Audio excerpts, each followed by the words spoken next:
Hello everyone, today from Angola. Endiama plans to produce 20 million carats, which amounts to $30 billion in today's terms. And this is taken from Jornal de Angola. Endiama projects an annual production of 20 million carats within the next 5 years, while implementing a restructuring process anticipating a proposed initial public offering (IPO) for a partial privatization of capital, according to information published by Rappaport News, the publication of an international group of diamond companies.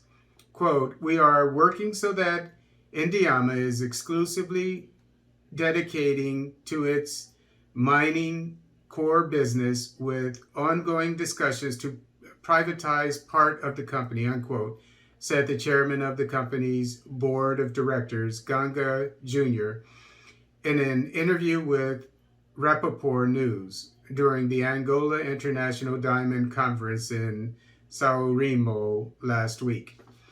According to the leader of the Angolan Diamond Company, quote, "Endiama is 100% state-owned, and we have been entrusted with the privatization of up to 30% through a listing of shares," unquote, hoping that the company is ready to be listed on the stock exchange Angola Securities and Debt by 2023.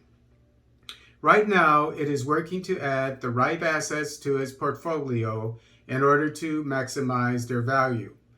Part of the challenge, he noted, is to dispel the notion that Endiama still represents Angola's entire diamond sector.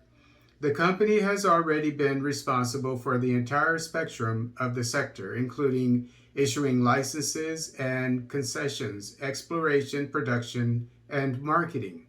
Recent reforms have allowed Endiama to focus exclusively on mining, with the government creating a separate agency to act as a concessionaire and handle licensing, while a new sales structure has also been implemented.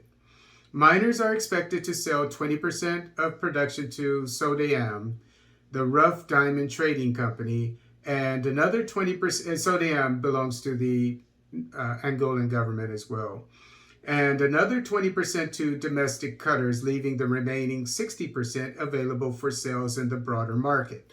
The country is also establishing a cutting and trading center in Sao Remo to add value to the growing gross production.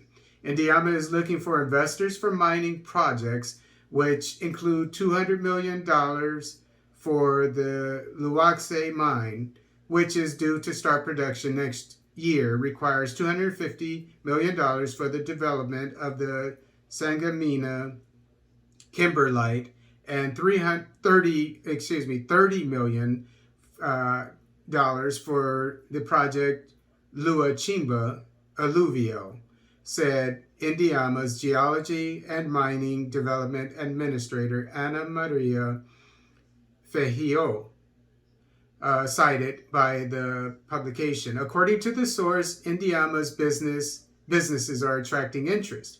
Russian company Alrosa holds a 41% stake in the company's main mine, Katoka.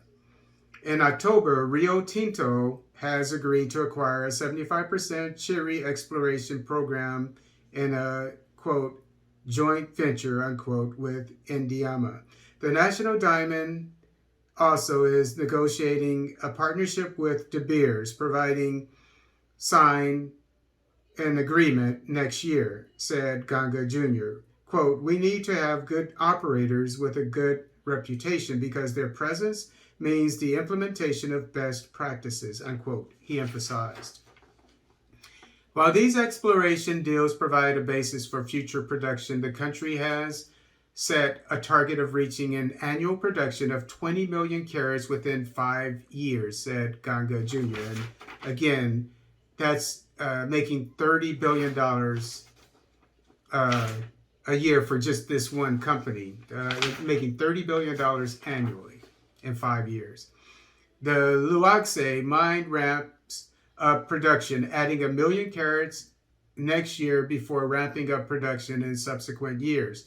That site could potentially be larger than Katoka, according to geologists at the conference. Endiama's production fell 11% to 7.9 million carats in 2020, but has returned to 9.1 million carats this year, projecting production of 10.1 million carats and revenues of 1.4 billion carats dollars in 2022.